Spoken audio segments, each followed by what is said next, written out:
Hi everyone. Today we're going to be diving even deeper into variables on our journey through C#. Last time we discussed value types and reference types, and today we're going to stop and look even deeper and deeper into value types, that is numeric types. So let's go to Visual Studio Code. We're going to basically scrape the bottom.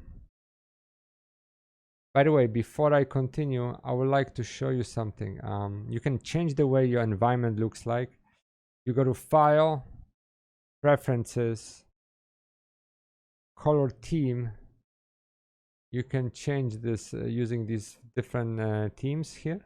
So if you choose Solaris Light, that's how it looks like.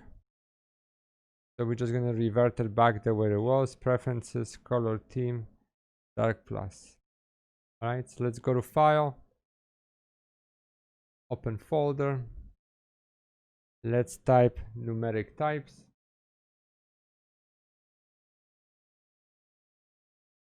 New folder, numeric types. Let's select it. Under terminal, let's type new terminal .NET new console.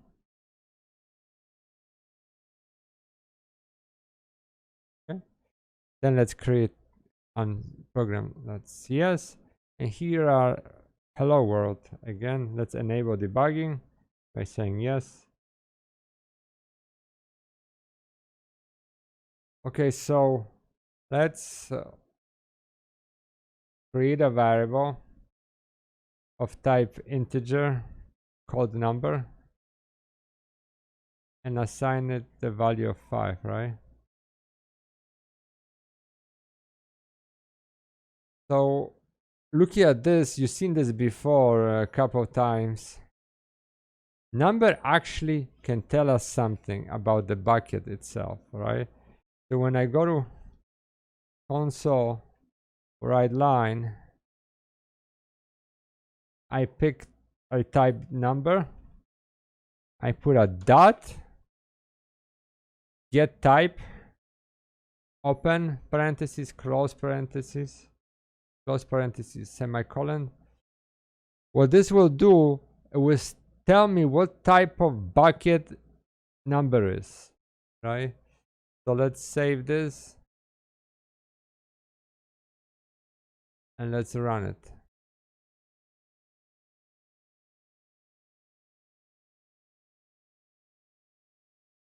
Wow, so here it is.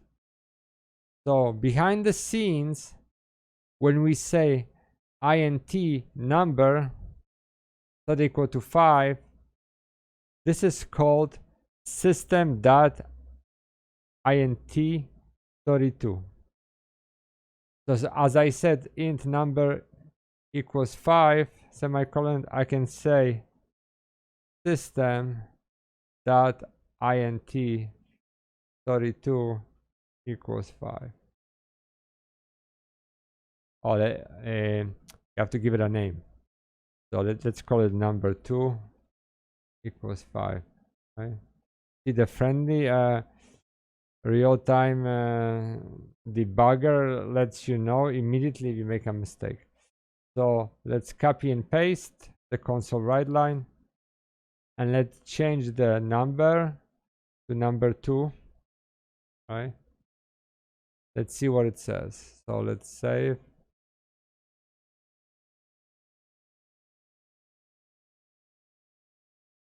So it says the same thing, right? So whether you declare the variable as int number or system.int32 number 2, int and .int32 are the same. Typically, this is how people use it. Typically, that is what you do.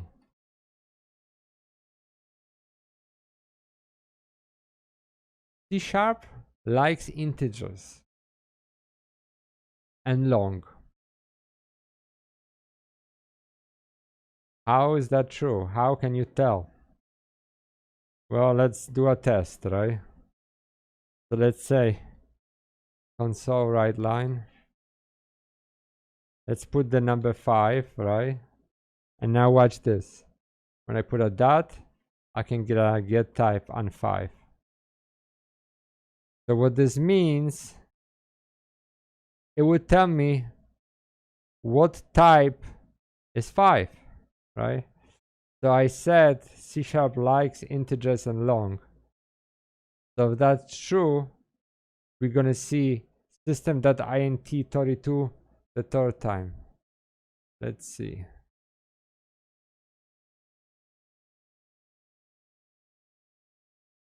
You see, there it is. And it likes longs. So let's create a long. So how are we gonna check that long is also preferred by C#, right? So let's go to Chrome. Let's pick a long value.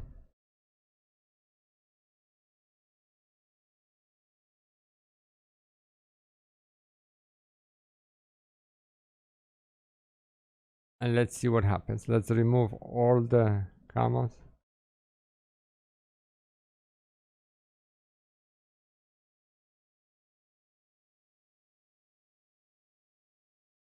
Let's save this. And let's run it.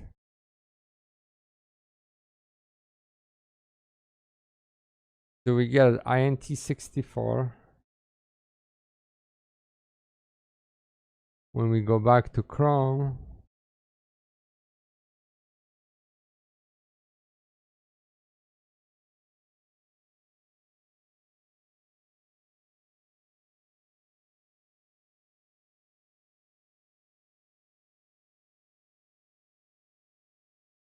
it doesn't really tell us what this is, right? So how would we know that this is this? Well, you have the 64-bit here. So when you go here, you see integer 64 bits, right? So that's long. So these are the two types preferred by the compiler.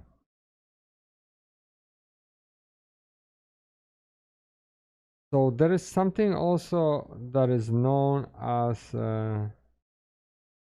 suffixes.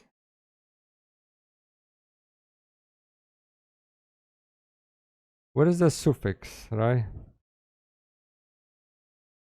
So when I look at 5 and I get a get type of that, it tells me that this is an integer, right?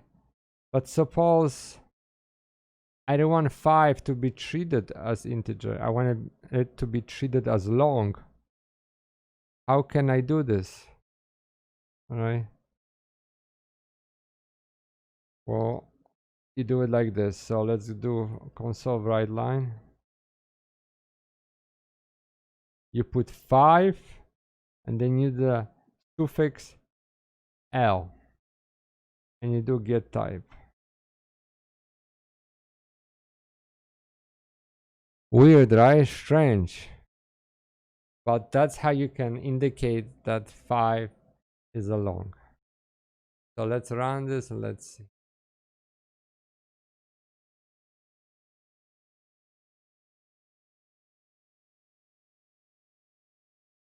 So you see, now we have the int64 twice. Second times is for this guy. So that's how you can sort of explicitly say it's a long. So there are different suffixes available, right? So you have L is for long.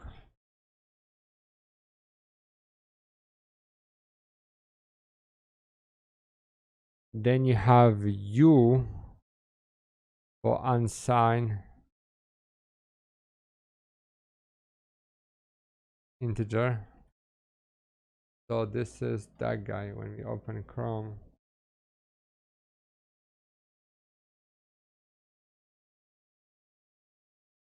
This guy, right? So how is this different than regular integer? Notice it doesn't have a negative value. So it just goes 0 to the, and also you see here they also give you the suffix. And it's doesn't matter, it could be U lowercase or L lowercase, right? So it doesn't really have to be uppercase like I wrote. So console write line 5L can also be written as this.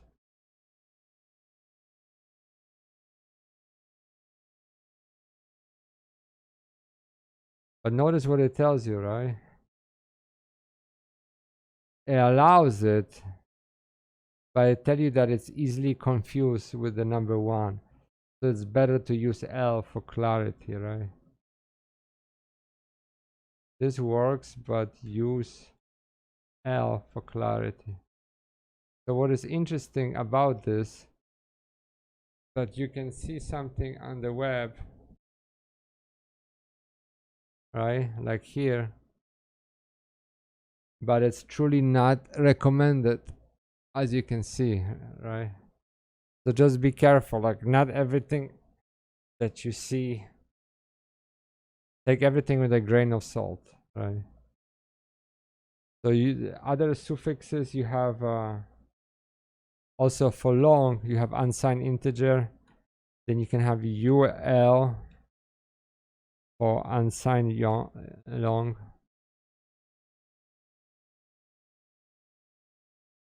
Then you have for decimal places, you have F for float. You have D for double.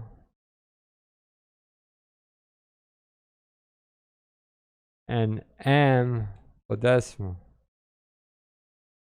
I guess they just could not use a double D. Up to you, but what you can do is if you can, let's say, when I go integer let's say long number 3, let's say, right? You can do 7. You can say 7L, right? You can define it like that. Another thing that you can do, you can use hexadecimal. You're like, what is a hexadecimal, right?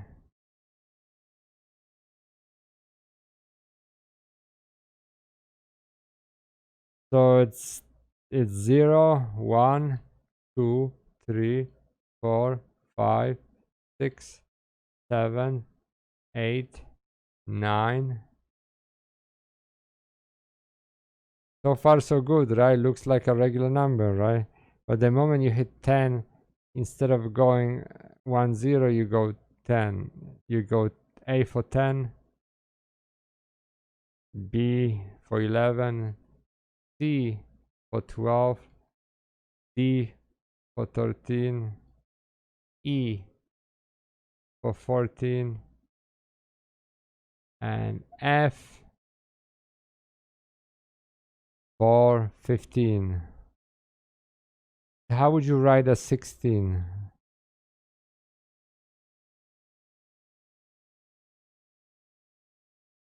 16 in hexadecimal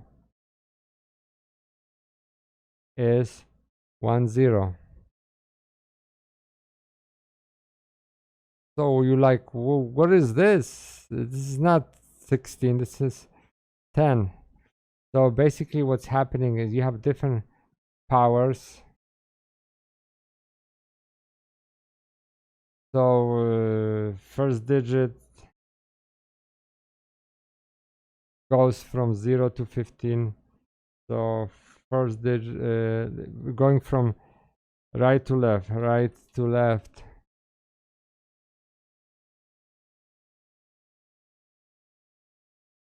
So first digit is 16 to the first power.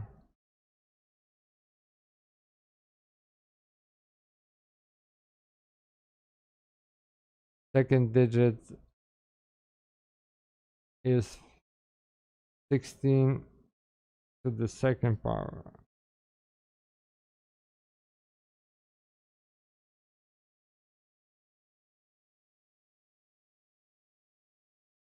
So you can test this very simply, right? So you go, okay, long number 4, right? To donate hexadecimal, you have to go 0x. You write that in front. So let's go FF, right? What is that equal to, right? So our console write line. What is 0x FF, right?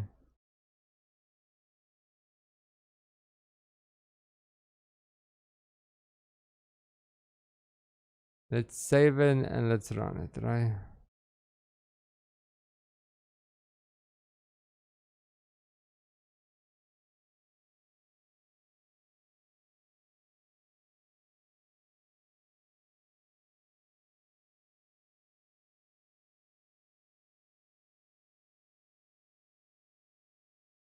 Okay, FF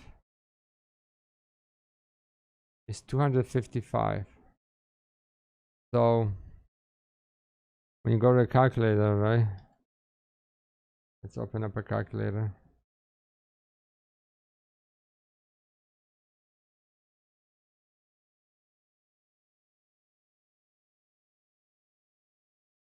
(16) the second power, right? So it's 256, right? So the highest you can go is 255.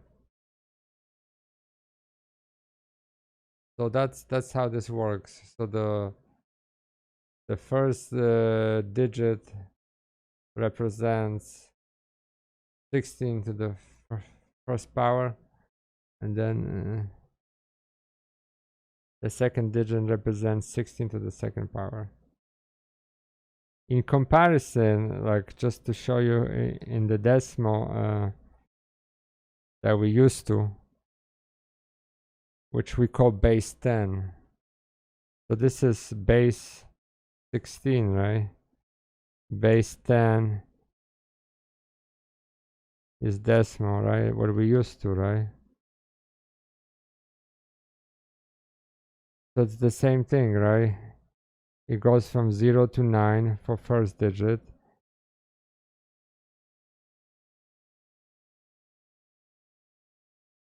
So right to left, right?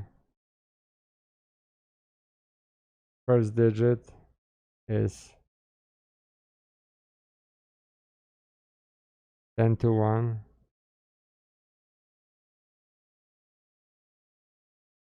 And second digit is 10 to the second power, right?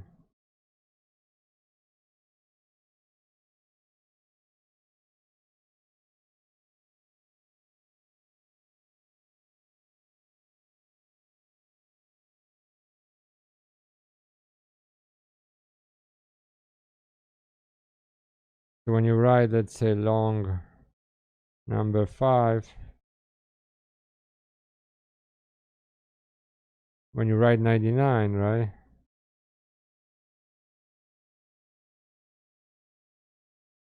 You multiply 9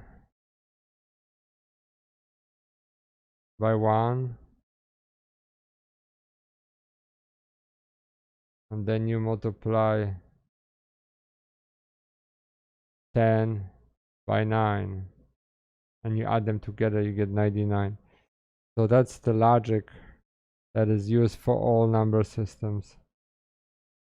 Then you go down to the computer language, right? Base 1, which is binary 0 and 1, right? Right to left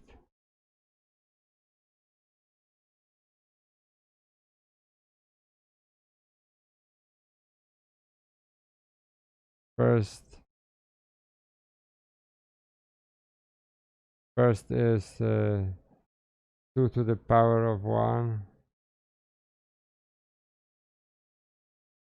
Second is 2 to the power of 2, right? So when you have a long number, 5 in binary, such as this, right? In binary, what would this be, right?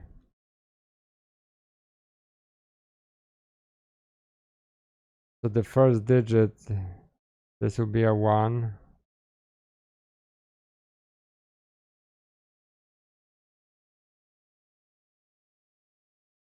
And then it's going to be a 2.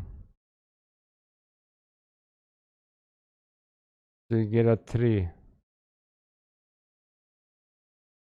3 is equivalent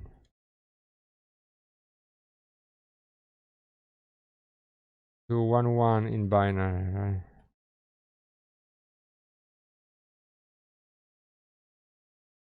So that's what hexadecimal is, guys. It's just another number system that's used.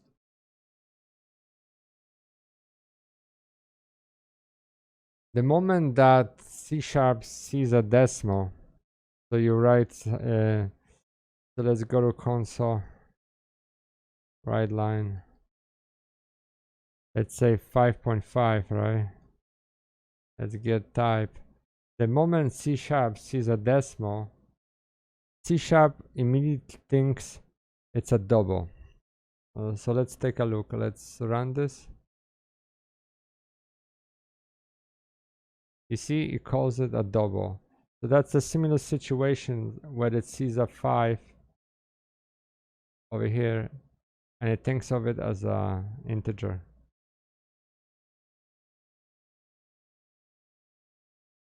So float and double,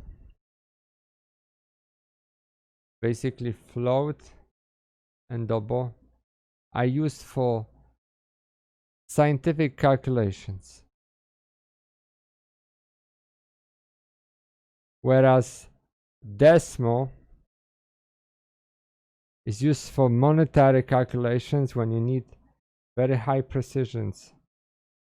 I will explain this later in a later video where you will see what happens to you to the calculations where you don't use a decimal. You're going to get the rounding errors, which we're trying to prevent.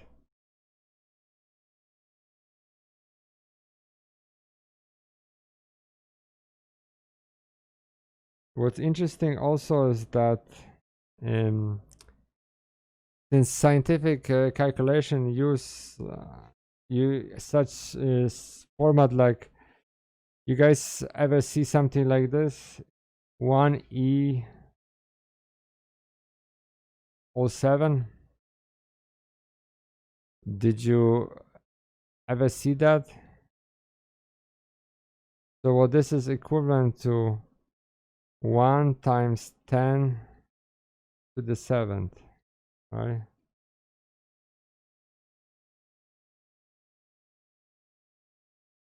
And you can also write this out. So if I go to console right line,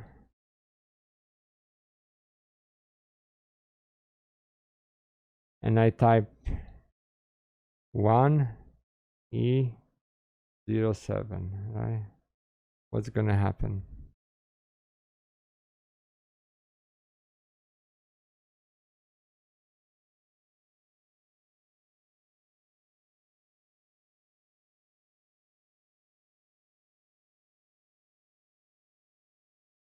So you see, I get exactly this, right?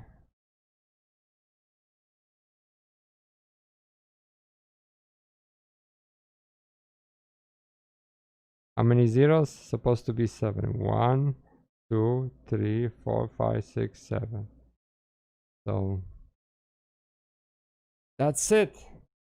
So this was a look at numbers, and all these numbers, things start to get a little tricky when you have conversions, and that's what I want to hit next time. So guys, please keep watching the videos, subscribe. This is important. Why we're going with all those variables and stuff, because I want to build a solid foundation and understanding of what's happening under the hood. Once we get these basics out of the way, we're going to start be rolling into more complex programming, but everything is made out of these little pieces that you are witnessing, and it's important to understand the base, you know. Okay, all the best. Next time. Bye bye.